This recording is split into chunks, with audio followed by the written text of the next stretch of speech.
আলবদর রাজাকারের বাচ্চারা এখনো কিন্তু ফজলুর রহমানদের মতো মুক্তিযোদ্ধারা জীবিত আছে। এই দেশে মুক্তিযুদ্ধ হয়েছে, মুক্তিযুদ্ধ সত্য, 30 লক্ষ লোক জীবন দিয়েছে, এটাও সত্য।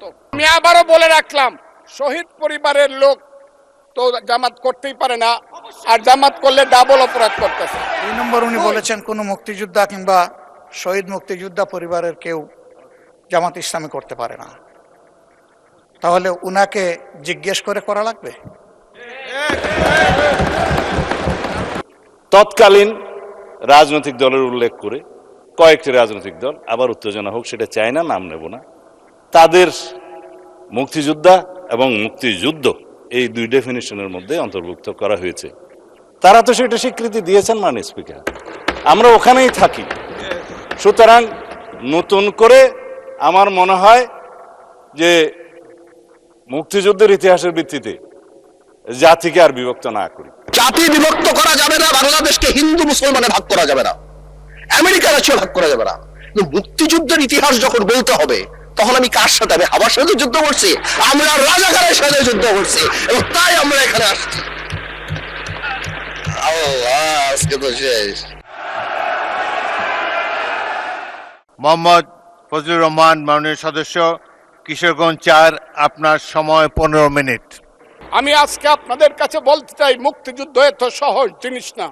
আপনি যে এখানে বসে আছেন, আপনি যে সালুটি করে যুদ্ধ করেছিলেন 4 দিন, কত লোক মারা গিয়েছে, কত সন্তান শহীদ হয়েছে, একটা বন্দুকের আওয়াজ, একটা কামানের আওয়াজ সিলেটে হয়েছে, আর আমি ময়মনসিংহে বসে সেই আওয়াজটি শুনেছি। যে যুদ্ধে সারা পৃথিবী জড়িত ছিল, যে যুদ্ধে ইন্ডিয়া 3রা ডিসেম্বর 1971 সনে আমাদেরকে সহযোগী করার জন্য অংশগ্রহণ করেছিল, এবং তার হাজার হাজার সৈন্য এই মাটিতে রক্ত দিয়ে গেছে, এবং যে ইন্ডিয়া আমাদের দেশের স্বাধীনতার জন্য বঙ্গোপসাগরে যে 7ম নৌবহর এসেছিল আমেরিকার, বিশ্বযুদ্ধের রিস্ক নিয়েছিল, আমাদের জন্য সোভিয়েত ইউনিয়নের বদল 3টা ভেটো দিয়েছিল, তা না হলে আমাদের দেশ স্বাধীন হতো কিনা সন্দেহ ছিল। সেই মুক্তিযুদ্ধের সঙ্গে যখন 1 মাসের গণ আন্দোলনকে তুলনা করা হয়, তখন মুক্তিযুদ্ধকে ছোট করা হয়। আমি মনে মনে ভাবি, হয়তোবা আমি মরে গেলেই ভালো হতো। 5ই আগস্টের পরে কি হলো আপনারা জানেন। এইখানে ইউনূস সরকার ছিল, আমি শিল্পকলার সামনে থাকি, একটা গান হইতে পারে নাই, একটা নাটক হইতে পারে নাই, একটা লালনের গীতি হইতে পারে নাই, একটা বাউল গান হইতে পারে নাই। সব কিছু কালো শক্তি ধ্বংস করে দিয়েছিল। তারা বলেছিল কোন মুক্তিযুদ্ধ হয় নাই, 47-এ যুদ্ধ হয়েছে, আর 24-এ যুদ্ধ হয়েছে, আর 71-এ গন্ডগোল হয়েছে। সেই দিন মুক্তিযোদ্ধা হিসাবে আমি বলেছিলাম, আমি বলতে পারবো কিনা কথাটা আপনি, এই আলবদর রাজাকারের বাচ্চারা এখনো কিন্তু ফজলুর রহমানদের মতো মুক্তিযোদ্ধারা জীবিত আছে। এই দেশে মুক্তিযুদ্ধ হয়েছে, মুক্তিযুদ্ধ সত্য, 30 লক্ষ লোক জীবন দিয়েছে, এটাও সত্য। এবং তারা কোনোদিন যুদ্ধে জয়লাভ করতে পারে না, রাজনৈতিক যুদ্ধে, কারণ তাদের পূর্বপুরুষ বাংলাদেশ চায় নাই। বাংলাদেশ যদি থাকে, এই বাংলায় শুধু বেলিচা মিলিয়ার জুই ফুল ফুটে না, এদেশে রক্তগোলাপ, রক্ত জবা ফুটে, এদেশের জঙ্গলে শুধু কোকিল ডাকে না, এদেশের জঙ্গলে রয়্যাল বেঙ্গল টাইগারও থাকে। যতদিন রয়্যাল বেঙ্গল টাইগার থাকবে, মুক্তিযোদ্ধা জিতবে, রাজাকার কোনোদিন এদেশে জয় লাভ করতে পারবে না। আমি চ্যালেঞ্জ করে বলে গেলাম। আচ্ছা, আমি যে কথাটা বলতে চেয়েছিলাম, বিরোধী দলের নেতা বলেছেন উনি মুক্তিযোদ্ধা পরিবারের লোক এবং উনি শহীদ পরিবারের লোক, এবং উনি জামাত ইসলাম করেন, এটা ডাবল অপরাধ। মুক্তিযোদ্ধা পরিবারের লোক কেউ জামাত করতে পারে না। আর শহীদ পরিবারের লোক, মাননীয় সদস্যবৃন্দ, ওনাকে বলতে দেন।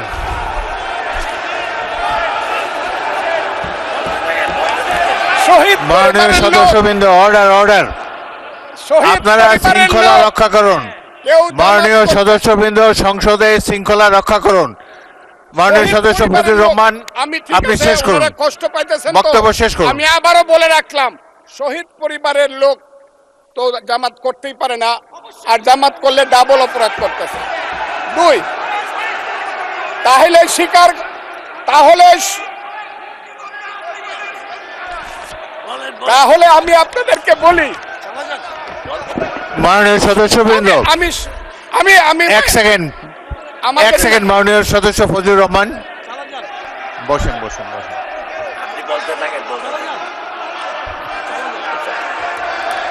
আমি আপনাদেরকে মাননীয় সদস্যবৃন্দ, প্রোডাকশন আশা করতেছি। মাননীয় সদস্যবৃন্দ বসুন, কিন্তু আমার গলা সংসদের শৃঙ্খলা রক্ষা করুন। ওনার গলা, আমি কিন্তু ওনাদেরকে খারাপ কিছু বলি নাই। মাননীয় সদস্যবৃন্দ, এটি বাংলাদেশের জাতীয় সংসদ। এখানে প্রত্যেকেই নির্বাচিত হয়ে এসেছেন, প্রত্যেকেরই এখানে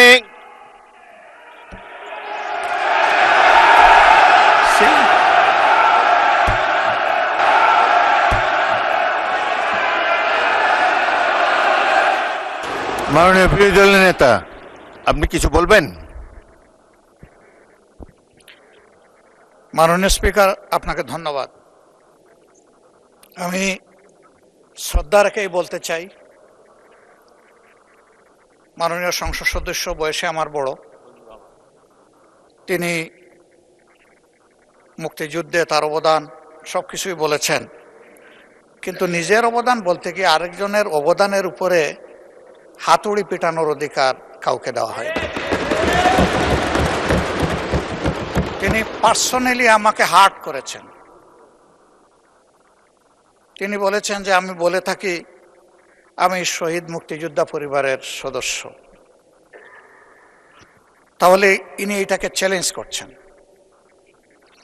2 নম্বর, উনি বলেছেন কোনো মুক্তিযোদ্ধা কিংবা শহীদ মুক্তিযোদ্ধা পরিবারের কেউ জামাত ইসলামী করতে পারে না, তাহলে উনাকে জিজ্ঞেস করে করা লাগবে?